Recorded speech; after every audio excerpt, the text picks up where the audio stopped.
우리의 연수는 얼마일까요? 우리가 살아간다고 한다면 최장 몇 살까지 살아갈 수 있을까요? 아담으로부터 시작하여서 노아 때까지는 기본적으로 500년을 살았습니다. 거의 900세 이상 1000년을 살았었죠. 그런데 홍수 이후 인간의 수명은 급격하게 줄어들어서 하나님의 사람 모세의 기도로 알려진 시편 90편 10절에서는 모세때가 되겠죠. 그곳에서 시인은 우리의 연수가 70이요 강건하면 80이라도 그 연수의 자랑은 수고와 슬픔뿐이요 신속히 가니 우리가 날아가나이다 라고 그렇게 고백합니다. 인생이 짧음을 이야기를 하고 있죠. 오늘날은 모세의 때에 말했던 것과 달리 70과 80은 이제 너무나도 당연하게 사는 것으로 인식을 하고 있고 100세를 넘느냐 넘지 않느냐 그것을 두고 좀 많이 이야기를 하고 있습니다. 어쨌든 장수한다 하더라도 오늘날에도 100세를 넘기는 것은 쉽지가 않습니다. 그리고 이 100년은 수천 수만 년에 이어온 인류의 역사와 비교해 본다면 지금까지 있었던 그 날들에 비한다고 한다면 극히 짧은 시간이라고 할 수가 있겠죠. 영혼에 견주어 보지 않는다 하더라도 영혼에 견주어 본다고 한다면 더더욱 100년이라는 거 하는 우리 인생이라고 하는 것은 이 긴 시간에 있어서는 한 점에도 들어가지 못할 정도로 짧은 시간입니다. 이 주어진 짧은 인생을 우리는 어떻게 살아야 할까요?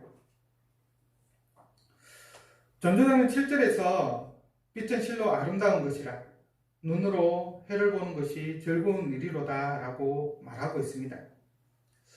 여기서 빛은 생명을 상징하고 해를 보는 것은 그 생명의 충만함을 의미합니다. 그래서 결국 7절에서 전도자가 말하고 싶은 것은 이 인생은 아름답기 때문에 생명의 그 충만함을 인생의 즐거움을 충분히 즐기라라고 하는 의미인 것이죠. 생명이 가지고 있는 우리 인생이 가지고 있는 그 가치를 충분히 즐기라고 말하고 있는 것입니다. 그래서 전도자는 8절 앞부분에서 사람이 여러 해를 살면 항상 즐거워할지로다 라고 말하고 있는 것이죠.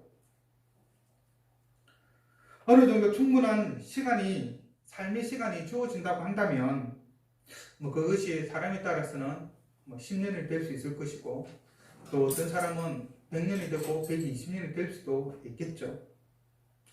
어쨌든 살아갈 충분한 그 삶의 시간이 주어진다고 한다면 그 살아가는 동안에 즐거워해야 한다. 그렇게 말하고 있는 것입니다. 이것은 다른 의미로 이야기를 하면 인생을 낭비하지 말라는 말이기도 하죠.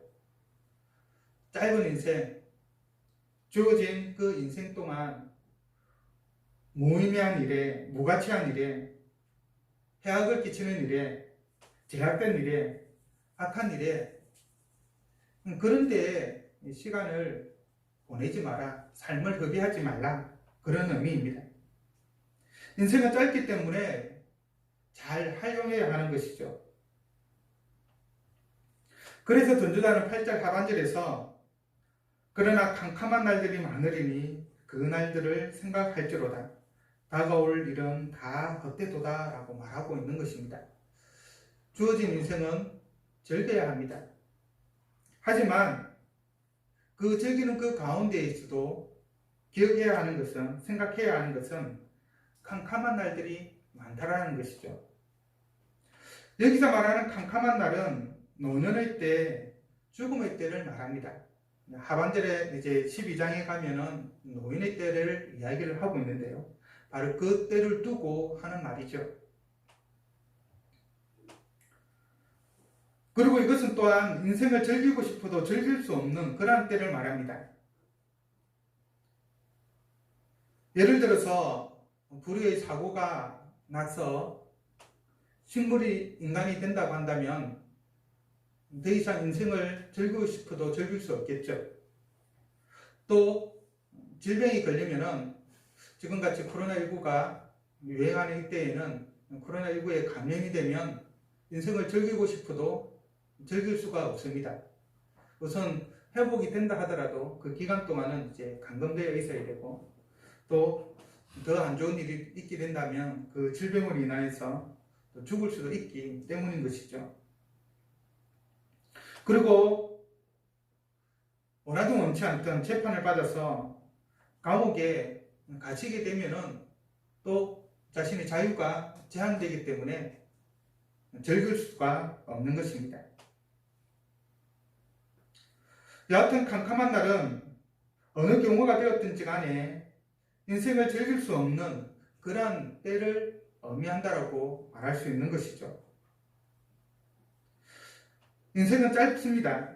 그것을 전도자는 다가올 날은 헛되다라고 하는 말로 표현하고 있습니다. 헛되다라고 하는 것은 의미 없다 그런 의미도 있을 수 있지만 주로 지금 현재 본문에서는 헛되다는 이 의미를 인생과 관련하여서 좀 짧다라는 의미로 많이 사용을 하고 있습니다. 그 의미가 인생 자체가 의미 없다라고 하는 것이 아니라 우리의 인생이 짧기 때문에 그 인생을 의미 있게 살아야 한다라는 의미로 좀 사용을 하고 있는 것이죠. 그래서 여기서도 다가올 날이 헛되다라고 하는 말들은 우리 인생은 그만큼 짧다라는 것을 함축하고 있는 표현입니다. 그렇기 때문에 짧은 인생 동안 이 한순간도 우리에게 주어진 이 인생을 허비해서는 안 되고 그 인생을 즐기며 보내야 한다고 말하고 있는 것입니다.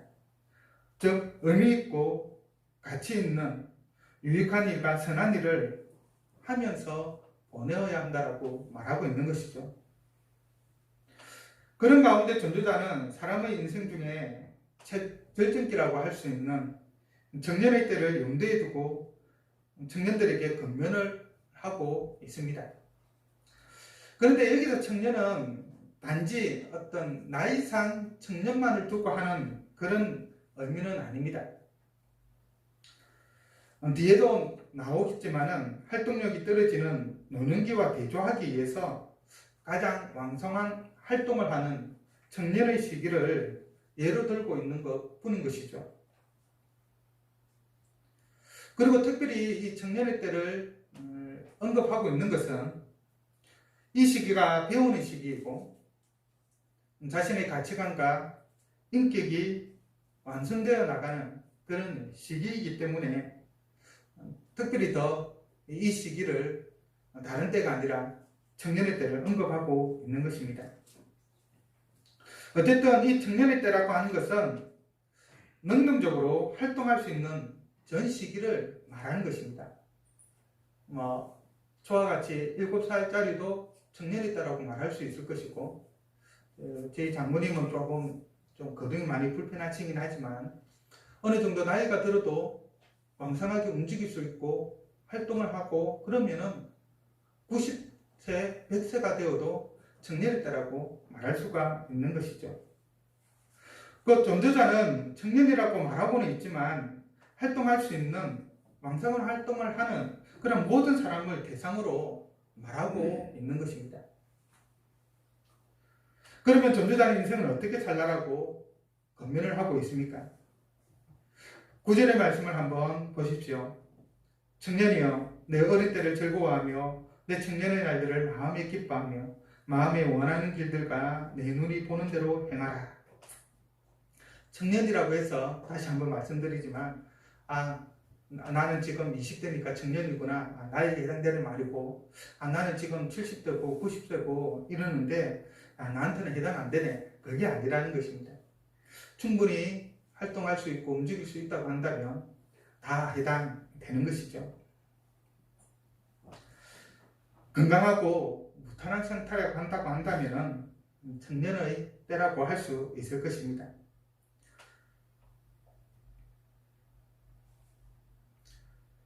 우리는 건강하고 혼자서 자유롭게 움직일 수 있을 바로 그때에 그러한 시기, 그 시기를 기뻐하고 또 그럴 때 인생을 즐겁게 보내야 합니다. 전도에서 여러 번 언급되었듯이 우리에게 주어진 인생을 즐기는 것은 하나님의 복입니다. 하나님이 우리가 인생을 살아가면서 수고하는 것에 대한 보답으로서 우리에게 주신 은혜인 것이죠. 그리고 인생을 기뻐하고 즐거워한다라고 하는 것에는 인생을 방탕하게 살아가라라고 하는 그런 의미는 들어있지 않습니다. 하루 종일 술을 마신다든가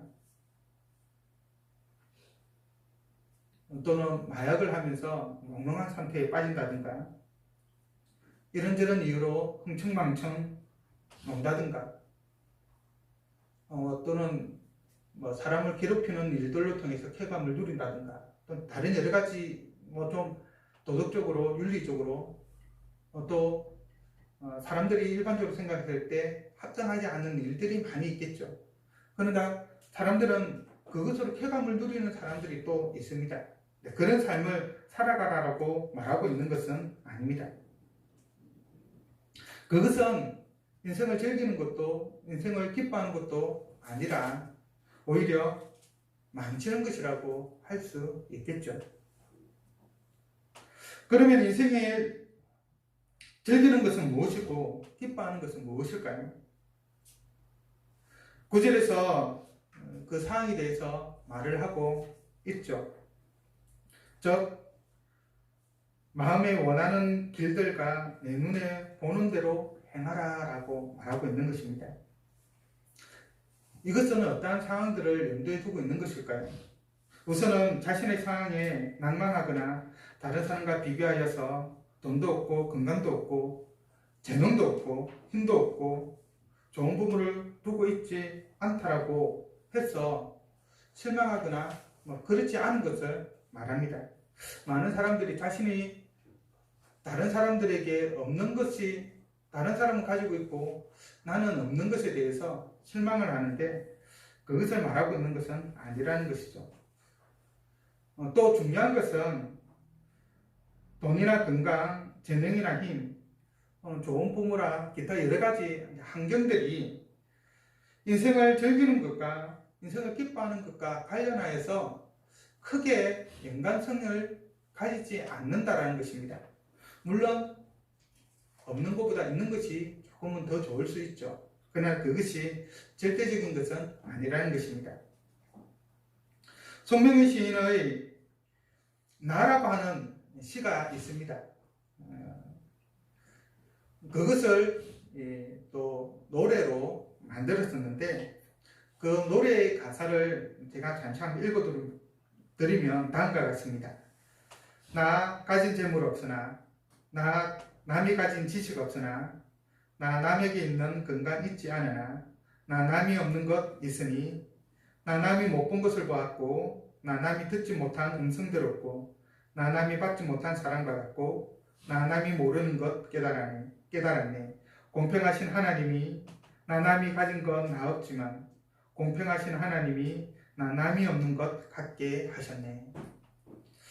송명의 시인은 소아마비 환자입니다. 그래서 앉아 있으면 몸을 꼬고 있는 것 상태고 또 여러 가지로 이렇게 정상적인 활동하기가 상당히 힘드신 그런 분이죠. 그렇지만 그가 예수님을 영접하고 난 이후에 자신의 인생을 돌이켜보면서 자신이 그런 인생 가운데에서도 하나님이 나를 구원해 주셨구나 하고 하면서 다른 사람에게 없는 그 하나님을 나는 가지고 있다 하고 하는 것에 기뻐하면서 이 시를 기록하였습니다. 일반 사람으로서는 감사할 수 없는 그런 상황에서 감사했고 그런 의미에서 보면 그는 참으로 인생을 즐겁고 또 인생을 기뻐했다라고 말할 수 있겠지요. 나에게 없는 것을 보기보다는 남에게는 없고 나에게만 있는 것을 볼 때 기뻐하고 즐거워할 수 있습니다. 지금 자신의 처지를 두고 불평하고 원망하기보다는 자족할 때 인생을 즐길 수 있고 또 기뻐할 수가 있습니다. 공평하신 하나님만을 바라보고 나아갈 때 하나님이 남에게 없는 것을 나에게 주셨다라고 그렇게 믿고 살아갈 때 인생을 즐길 수 있고 기뻐할 수 있습니다. 인생을 즐기며 기쁘게 보내기 위해서는 자신이 원하는 것을 열심히 해야 합니다. 자신이 하고 싶은 일이 있으면 무엇이든지 한번 해보기를 바랍니다. 뭐가 없어서 안 돼, 나이가 들어서 안 돼, 지금은 안 돼, 이것이 아니라 하고 싶은 것이 있다고 한다면 가능하면 시도를 해보기를 바랍니다. 다른 것은 생각하지 말고 자신이 하고 싶은 그 일들을 해보기를 바랍니다. 특히 젊은이들 같은 경우 우리 진수형제 정도 또래 되는 20대 정도 되면 조금은 좀 자유로우니까 이럴 때는 정말 자기가 하고 싶은 일들을 실패를 두려워하지 말고 꼭 해볼 수 있기를 바랍니다. 그것도 30대, 40대도 예외는 아니겠죠. 오히려 청년의 때가 더 가능성이 많기 때문에 그런 말을 드리는 겁니다. 우리가 하지 못하는 가장 큰 이유는 이런저런 사항을 따지기 때문이죠. 내가 하는 것에 대해서 누가 반대하면 어떡하는가? 내가 하는 이 일에 실패하면 어떡하는가? 여러 가지 두려움들이 우리를 감싸죠. 그러면 그런 것만을 생각하게 되면 하지 못합니다. 그러나 기회가 된다고 한다면 그 원하는 것을 그런 두려움이 있다 할지라도 한번 과감하게 해보기를 바랍니다. 왜냐하면 나중에 하려고 해도 못하는 경우가 있기 때문인 것이죠. 그래서 전도서에서는 모든 것에는 다 때가 있다라고 분명하게 말해주고 있지 않습니까? 그리고 자신이 하는 일들에 대해서, 자신이 한 일에 대해서는 꼭 책임을 지는 그런 삶을 살길 바랍니다. 책임감 없이 마냥 하고 싶다고 해서 하는 것이 아니라 거기에 따라오는 모든 문제에 대해서, 결과에 대해서 책임을 져야 하는 것이죠. 스스로 책임질 수 없다고 한다면 어떤 의미에서는 하지 않는 것이 더 유익하죠. 나를 위해서도 또 그것을 지켜보는 다른 사람을 위해서도 그러합니다. 또 내가 하는 일이 악한 일이어서는 안 되겠죠. 무슨 일을 해도 좋지만은 그것이 악한 것이어서는 안 됩니다.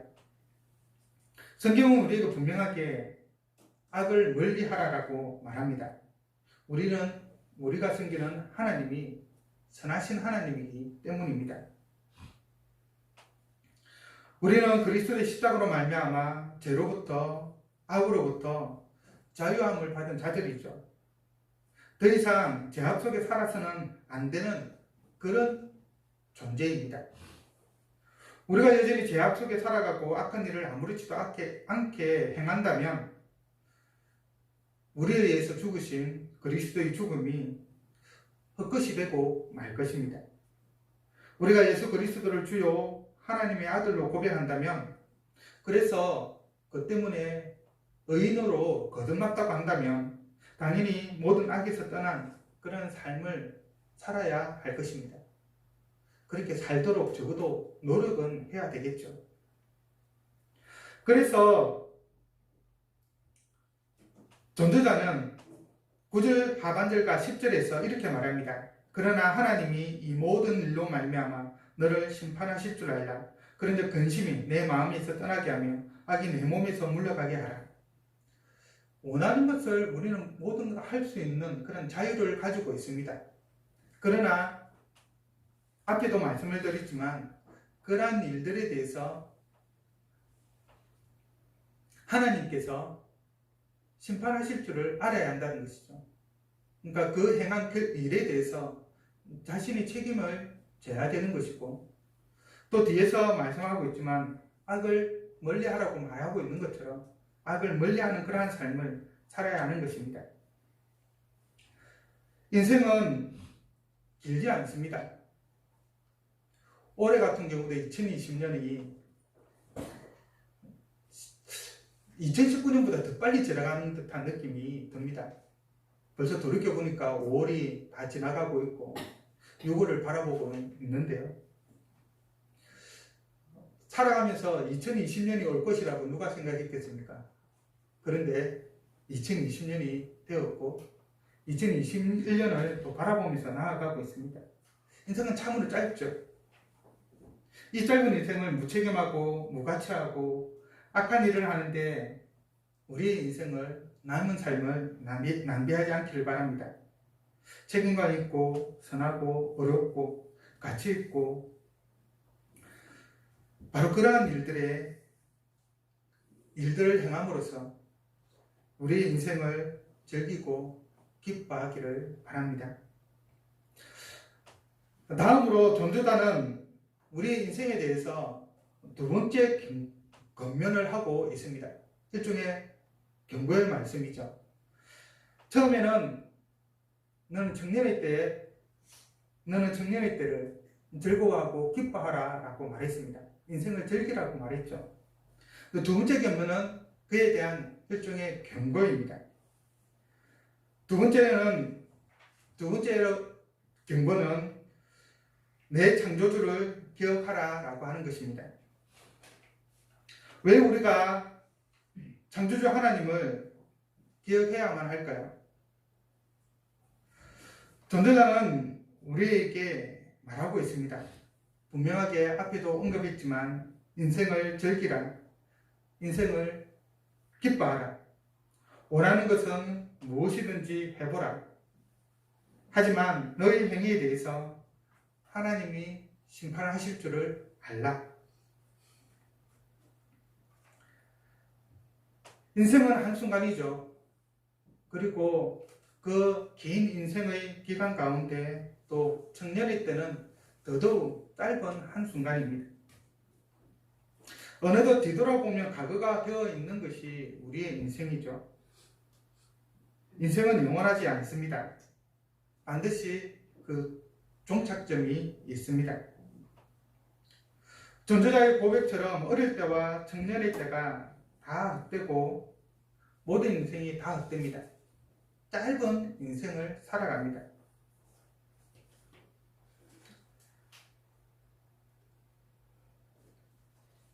그리고 그러한 인생 가운데 하나님이 없다고 한다면 그 인생은 참으로 전도자가 말하는 것처럼 진짜 헛된 인생이 되고 말 것입니다. 짧은 인생 가운데에서도 헛된 인생이 되고 마는 것이죠. 이 땅에서 우리가 즐거움을 누리고 기쁨을 누린다 할지라도 하나님이 없는 즐거움, 하나님이 없는 기쁨은 다 헛된 것입니다. 그것은 다른 모든 것도 마찬가지입니다. 돈이 아무리 많더라도, 아무리 많은 권력이 있다 하더라도, 건강이 있다 하더라도 하나님이 없는 인생은 헛된 것입니다. 그래서 전도자는 다음과 같이 말합니다. 너는 청년의 때에 너의 창조주를 기억하라. 하나님이 세상 만물을 창조하셨죠. 그래서 하나님은 세상의 주인이시고 우리의 주인이십니다. 하나님은 우리의 모든 것을 판단하시고 심판하십니다. 이 심판주 하나님은 우리의 행동에 제약을 주죠. 전도서의 말처럼 우리는 모든 것을 할 수가 있습니다. 하지만 반드시 기억해야 하는 것은 하나님의 심판이 반드시 있다는 사실을 기억해야 한다는 것이죠. 아담과 하와가 선악을 알게 하는 나무의 열매를 먹지 말라라고 하신 그 하나님의 명령을 어겼을 때 하나님은 그에 따른 심판을 아담과 하와에게 행하셨습니다. 동산에서 추방을 했고 영원한 삶을 그들의 삶에서 박탈을 했죠. 아담과 하와는 자신이 한 일에 대해서 하나님의 심판을 받은 것입니다. 우리의 인생 역시 마찬가지이죠. 우리가 우리의 창조주 하나님을 생각하고 기억하고 행동한다면 우리가 하고 싶은 일이 무엇이든 할 수 있는 것이 아님을 명백히 알 수 있게 됩니다. 그것은 오늘날 우리 한국 땅에 살아가고 있는 현실을 돌이켜봐도 그러합니다. 내가 도둑질을 하고 싶다고 해서 도둑질을 해도 되는 것은 아니죠. 할 수는 있겠죠. 그러나 그에 따른 형벌을 받게 됩니다. 우리의 인생의 전기관 역시 마찬가지입니다. 우리가 행한 그 일에 대해서 하나님이 심판을 하십니다.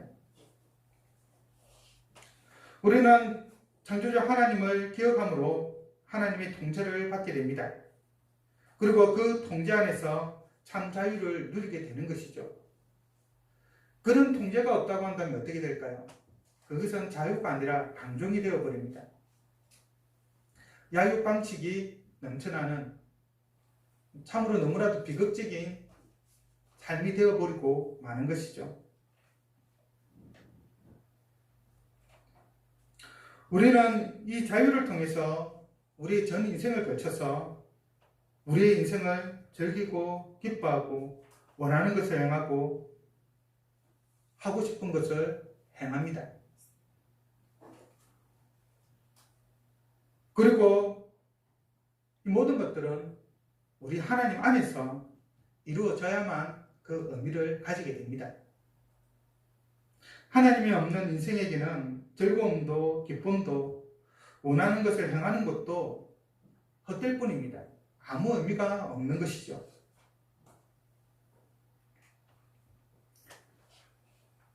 우리의 창조주, 우리를 만드신 그분의 뜻에 합당하게 살아가는 것만이 인생을 참으로 즐기는 것이고 기뻐하는 것입니다. 그 창조주 하나님을 기억하고 행하는 구체적인 것은 무엇일까요? 그것을 시편 119편은 창조주 하나님을 기억하는 것에 대해서 말하기를 여호와의 말씀을 묵상하고 따르는 것이라고 말합니다. 하나님이 우리의 인생을 두고 너희는 이렇게 살아야 한다라고 이 성경 말씀을 통해서 말해 주셨기 때문에 그 말씀을 따라 사는 것, 그것이 창조주 하나님을 기억하면서 살아가는 인생인 것이고 그것이 참으로 인생을 즐기는 것이고 기뻐하는 것입니다. 우리는 말씀을 통해서 하나님의 본 모습을 보게 되죠.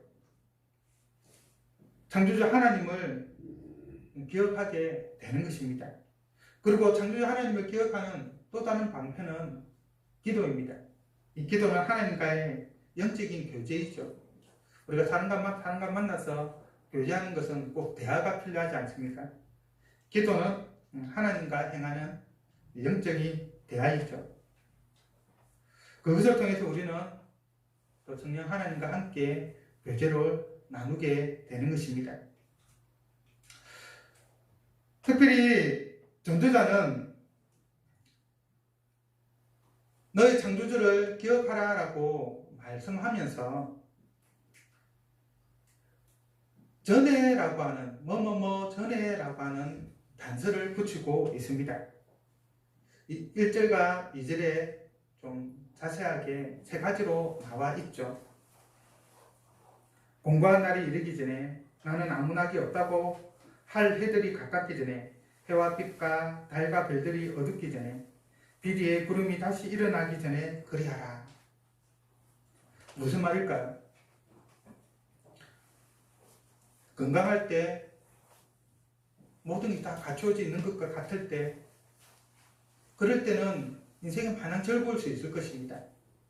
그러나 반드시 인생에 그런 것만 있는 것은 아니죠. 앞에도 말했지만은 우리에게 캄캄한 날들이 있습니다. 그리고 그 캄캄한 날은 많습니다.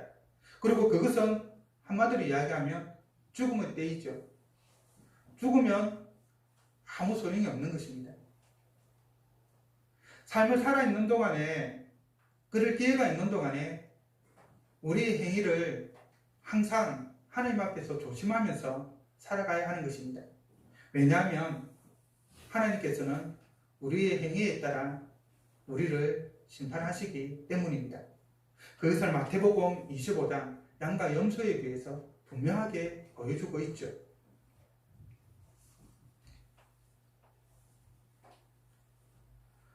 그러면서 특별히 청년의 때와 노인의 때를 비교를 하고 있습니다. 12장 1절에 청년의 때에 너희 창조주를 기억하라 라고 이야기하면서 3절 이하에서는 그 청년의 때가 지난 노인의 때를 이야기를 하고 있습니다. 그래서 구체적으로 이제 보면 시적인 표현들을 사용을 하고 있는데 노인의 신체 부위를 사람의 어떤 구체적인 행위와 연관시켜서 설명을 하고 있습니다. 한번 보면 집을 지키는 자들이 뜰 것이다. 무슨 말일까요? 신체의 어느 부위를 이야기하는 것일까요? 그래서 손을 이야기합니다. 집을 지킨다는 것은 이제 자신의 건강을 지키고 여러 가지 삶을 영위해 나갈 때 필요한 것들을 이제 모든 일들을 손으로 하잖아요. 그러니까 뜬다라고 하는 것은 이제 어느 정도 나이가 들면은 손에 힘이 떨어지게 되죠. 그러다 보면 이제 손을 떨게 되는 것인데 그것을 표현하고 있습니다. 또 힘 있는 자들이 구부러질 것이다. 여기서 말하는 힘 있는 자들이 신체 부위는 어디를 말할까요? 다리를 이야기합니다. 이 다리에 힘이 빠지는 사람이죠. 특히 이제 어느 정도 연세가 되면은 무릎이 많이 갈아서 힘들어져가지고 걷는 것도 많이 힘들어지고 또 자연스럽게 이렇게 다리가 휘어지게 되죠. O자형 다리처럼 이렇게 되어지는 것입니다. 그것을 두고 힘 있는 자들이 구부러진다라고 표현하고 있죠. 맷돌질하는 자들이 적음으로 그칠 것이다. 이것은 치아를 이야기합니다. 맷돌질한다는 것은 뭔가 이렇게 빻는 것을 생각하죠. 음식물을 씹는 것을 두고 이렇게 표현을 하고 있는 것이죠. 근데 적음으로 그친다는 것은 이가 다 빠져버린 거예요. 그래서 씹을 수 없는 그런 상황을 말하는 것입니다. 창돌로 내다보는 자가 어두워질 것이다. 이것은 쉽겠죠. 눈입니다. 보는 눈. 나이가 들면 이제 눈이 침침해서 잘 보이지가 않는 것이죠. 또 노안이 오기도 하고 또 여러 가지 이유가 있죠. 길거리 문들이 닫혀질 것이다. 이것은 무엇을 말하는 겁니까? 귀를 이야기합니다. 소리를 들을 수 없는 귀가 어두워지는 그런 상황을 말하는 것이죠. 맷돌 소리가 적어진다라고 말합니다. 앞에 맷돌 소리와 맷돌이 가는 소리는 치아라고 했죠. 그래서 이것은 맷돌 소리가 적어진다라고 하는 것은 딱딱한 음식을 먹지 못하는 그런 상황을 이야기합니다. 음식을 먹으면 보통 보면 좀 딱딱한 음식을 먹으면 소리가 나잖아요. 그런데 딱딱한 이가 없어서 딱딱한 음식을 먹지 못하면 어떻게 됩니까? 부드러운 음식만 먹게 됩니다. 소리가 안 나요. 그것을 두고 말하는 것입니다. 새의 소리로 말미암아 일어날 것이다. 보통 아침잠이 없어진다고 하죠. 나이가 들면은. 그래서 아침에 새가 물면 그 새소리에 일찍 잠을 깨는 그것을 두고 이렇게 표현을 하고 있습니다. 음악하는 여자들은 다 새하얘질 것이다. 목소리를 이야기합니다. 목에 이제 힘이 없어져서 목이 새기도 하고 해서 더 이상 강하게 어떤 노래를 하거나 그럴 수 없는 상황들을 말하는 것이죠. 그런 자들은 높은 것을 두려워할 것이다. 다리에 힘이 없어서 오늘날 하면 이제 계단을 오르는 것이 힘들고 또 높이 올라가면 좀 어떻습니까? 의외로 이게 다리에 힘이 빠지는 경우가 많이 있죠. 특히 이제 고공이나 이렇게 올라가면 두려움 때문에 다리가 풀리는 경우가 있는데 그런 것을 두고 말하고 있는 것입니다. 길에서 놀랄 것이다. 이것은 다리에 힘이 없기 때문에 걸어 다니는 것이 힘들죠. 그래서 거동이 불편하여서 길을 지나기 힘들고 또 그러다 보면 어떻게 장애물에 걸려 넘어지기도 하고 이런 여러 가지 일들이 생길 것이 아닙니까? 그리고 또 위험한 일들이 생기게 되면 오늘날 치면 뭐 자전거가 지나간다든지 또 뭐 차가 지나간다든지 이럴 때 젊은 사람들이라면 좀 즉각적으로 다 피할 수 있는데 노인들은 이게 좀 반사신경이 떨어지기 때문에 좀 그러지 못하는, 그래서 밖에 나가는 것 자체 내가 나가서 무슨 사고가 생기지 않을까 그 두려워하는 그런 상황들을 말하고 있는 것입니다. 살구나무가 꽃이 핀다라고 하는 것은 머리가 하얘지는 것을 이야기합니다. 백발이 되는 것을 두고 표현하는 것이죠. 오늘날은 젊었다고 해서 백발이 안 되는 것은 아니고 저도 흰머리가 많은데요. 메뚜기가 짐이 될 것이다. 이것은 다리에 힘이 빠지는 것을 말하는 것입니다. 그리고 움직이는 것 자체가 좀 많이 힘든 상황을 두고 이렇게 말하고 있는 것이죠. 메뚜기는 이것은 지금 그 원문성어로 보면은 메뚜기가 다리를 질질 끈다라고 하는 이렇게 의미가 되어 있습니다. 메뚜기의 힘은 다리에서 나오는데 그 힘이 떨어짐으로 말미암아 이게 메뚜기가 끌고 가는 것처럼 노인이 되면 다리 힘이 빠져서 걸을 수가 없는 그런 상황을 두고 이렇게 표현을 하고 있는 것이죠. 그 다음에 정욕이 그친다라고 하는 것은 욕구가 사라진다는 겁니다. 저희 장모님이 저녁마다 이렇게 저녁을 같이 덮시다 이러면은 먹기 싫다라고 이렇게 표현을 하시는데요. 그런 음식에 대한 욕구라든지 다른 여러 가지 많은 욕구들이 사라지는 것이죠. 의욕이 사라지는 그런 것을 두고 말하고 있습니다.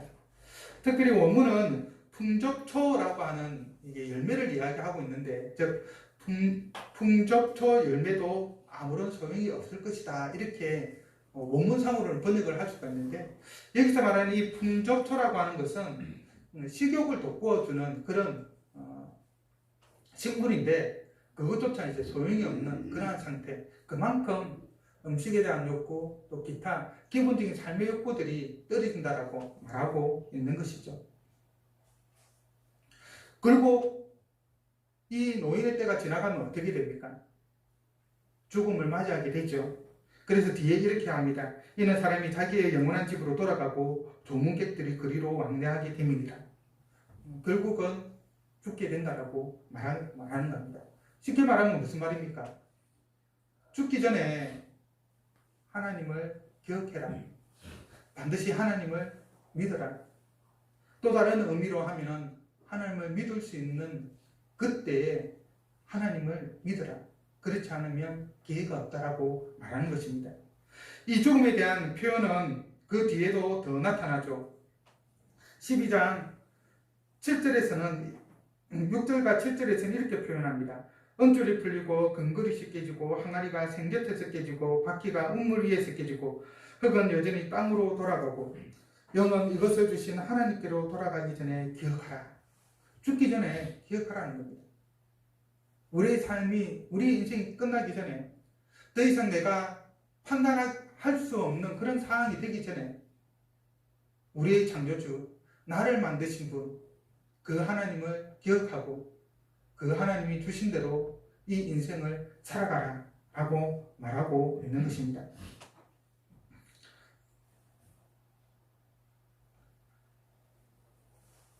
하나님께서 우리를 하나님의 자녀로 불려주셨습니다. 그래서 우리는 우리의 남은 삶을 하나님을 위해서 헌신해야 합니다.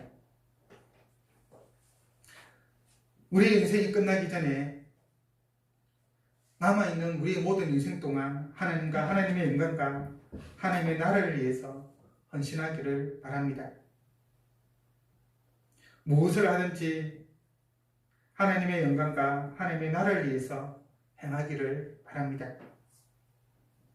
전도자는 8절에서 마지막으로 1장 2절에 나오는 그 말씀을 반복을 하고 있죠. 1장 2절은 헛되고 헛되며 헛되고 헛되니 모든 것이 헛되더라. 동일한 말씀을 12장 8절에서 반복하고 있습니다. 이것을 통해서 말하고자 하는 바는 무엇일까요? 인생이 헛되다는 말일까요? 그것은 아닙니다. 인생이 짧다라는 것을 이야기해 주고 있습니다. 우리는 길다고 생각하고 그 인생을 살아가는데 그렇지 않다라는 것이죠. 그리고 다음 기회라고 하는데 그렇지 않다라는 것입니다. 지금이 아니면 안 된다라고 촉구하고 있는 것입니다.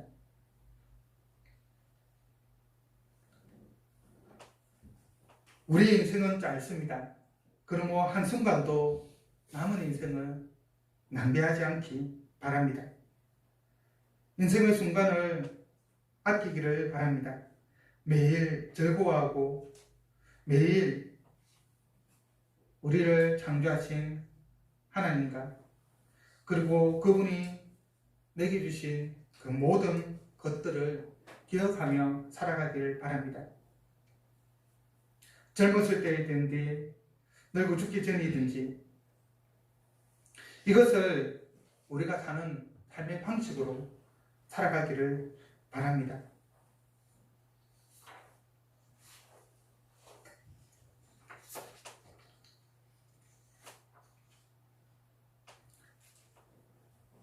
삼일째 하나님께서 우리의 인생 가운데에서 그 인생을 즐기며 기뻐하며 그리고 원하는 것은 무엇이든지 하라고 하셨습니다. 그러나 거기에는 한 가지 전제 조건이 붙었죠. 바로 내 창조주 하나님을 기억하는 것입니다. 그 하나님을 기억하게 되면 그 행동이 분명하게 제하게 되겠죠. 하나님의 심판을 기억하며 살아갈 때 우리의 인생은 함부로 살아가는 것이 아니라 의미 있게 살아가게 될 것입니다. 그러한 인생을 살아가는 참으로 하나님을 믿고 그 하나님을 믿는 그 가운데 하나님 나라와 하나님의 영광을 위해서 살아가는 우리 모두가 되기를 간절히 바랍니다. 기도하겠습니다.